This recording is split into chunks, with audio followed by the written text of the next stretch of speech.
All of them were fast. The win, okay.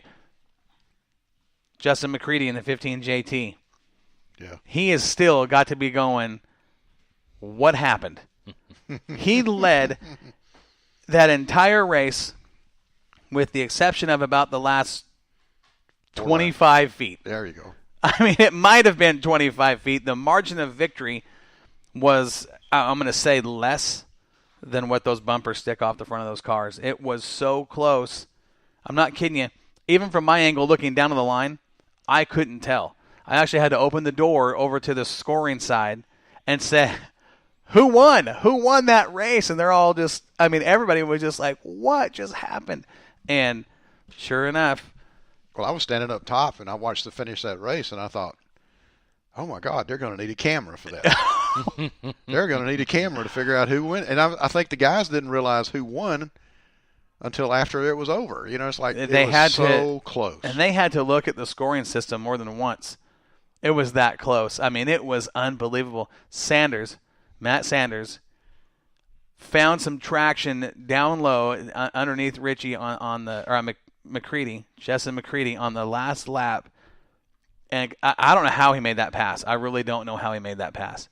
I didn't sit down once all night, which is probably good because I had no chairs to, I'll hop up. I've been known to throw a chair, not on purpose, but just when I'm standing up. Chairs have been known to fly. I'm glad that didn't happen. There were people behind me. But, man, that right there, I mean, that is how you start a race season. I'm going to give you a little heads up, guys. That messing around that we did with the videos today and the little editing that we did today, that's the race we're talking about. Yes. And I could kick myself because we missed it with the big camera. Well, this is what sucks about that deal. Yeah. We tried and tried like heck to get that one spot to where we can see, looking down at the line, to see who won. Well, our videographer just happened to be watching something right behind it and brought the camera back, and you can't see the line. Fraction of a second. You can't see the line.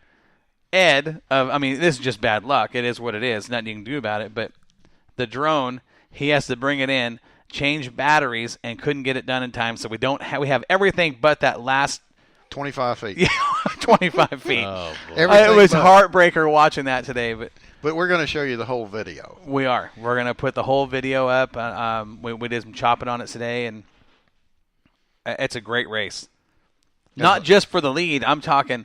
Look what Mike Medell did in that one. I mean, on lap 3 or 4, he gets into some action and the left front goes down. And no he drives error. The whole race. He ran 21 laps with a flat left front tire, manhandled that thing to, I want to say, a 6th place finish if I'm correct. He ran in the top 5 to the last restart with 4 to go, and I think he finally got past with 2 or 3 to go. Yep. He was in the top 5. I mean, if you're going to get a flat tire on a race car, the left front is the one you want it to happen to. Okay, he got fortunate there. But 21 laps, manhandling that thing with just one tire up front basically working. If that car hadn't been set up right, it wouldn't have drove that way either. Because, we watch that everybody watches the left front tire, and it'll go around through 1 and 2, and it'll just be sitting up there. It won't even be spinning. Mm-hmm. And then it'll touch the ground, it'll spin a little bit, stop, and then they're down the back stretch. Yep, just barely touch. There are some great photos that were captured. Talking still photography from Nina. We're going to get, I think there might be one posted looking down from the tower as they're coming out of turn 4. You can zoom in on Mike's car and see that the tire is just a piece of rubber hanging on a wheel. There's another shot from the tower looking down into turns 1 and 2.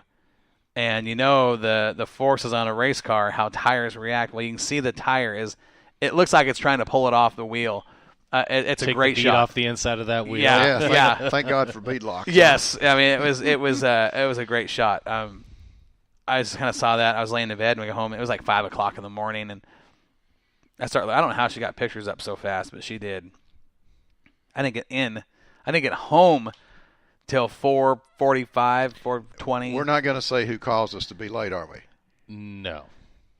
That was me. 22 minutes later than normal. The 22 minutes for you, 33 for us. Well, I'm just looking at my side. No, we're tooling up the interstate, wide open, and all of us about half pied, and pied I mean sleepy. We were tired. We were tired. We're headed up, and I parked there at the Pioneer Villa, and Corey goes, "Oh, that was your exit."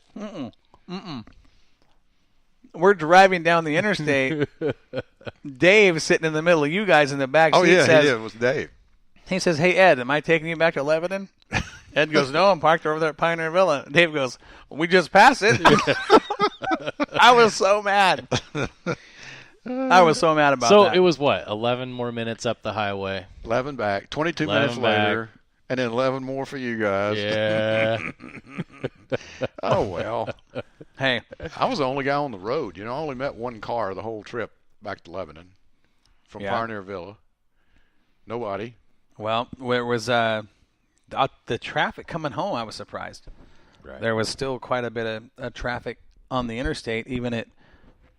So things are hopping down there in Southern Oregon. There's some action going on. But I got to admit, it's worth 3 hours down there and 3 hours back. I really had a good time, and I'm going to do like you did. I'm going to have to give Gary some kudos because I love it. We're all on. Gary's on headsets, and Corey's just having to listen up in the booth. But it's so great to have somebody in the pits calling the shots, knowing what's going on, so I know what to expect, and then I can relay it to our cinematographer to our right. But I'm going to be the production manager from this point on, so we're going to try and work this thing together to where we can get the shots we want. And Gary's going to be, not only is he going to be the pit guy, he's going to have to be working the in-car cams too. Turning them on, turning them off. On top of all his responsibilities out there, making sure everything's fed up to him. He's me running the in-car cams, and we're just going to get better. It's going to take a while to get into the swing. Well, like you said, we got a whole new crew. Yep. We got a whole new crew. I mean, there's three of us that have been together for a little bit, but with Gary coming on and Nina and now with Dave coming on as the videographer, and it's gelling together, learning how everybody works. I think we did good though. I am not complaining. Well. I am not complaining about anything. All things considered, I thought it was great. I thought it was great. We kind of jived together. Mm-hmm. That was good.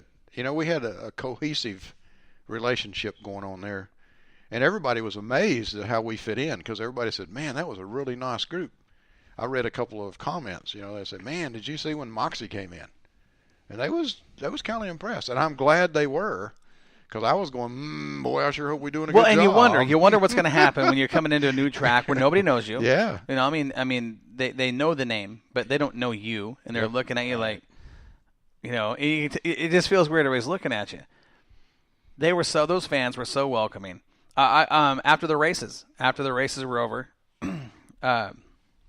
Dane Smith, he is. I know Ed, you're not familiar with that name. Gary, you've been around the racing scene in Oregon quite a while. You know the name Dane Smith from, the old Posse series, the I-5 Bandit. He came up and we were talking after the race, and he complimented our crew and said, "Hey, you guys did a great job tonight, and thanks for being here." And I can't tell you how many people said, "Thanks for being here. Thanks for coming on board."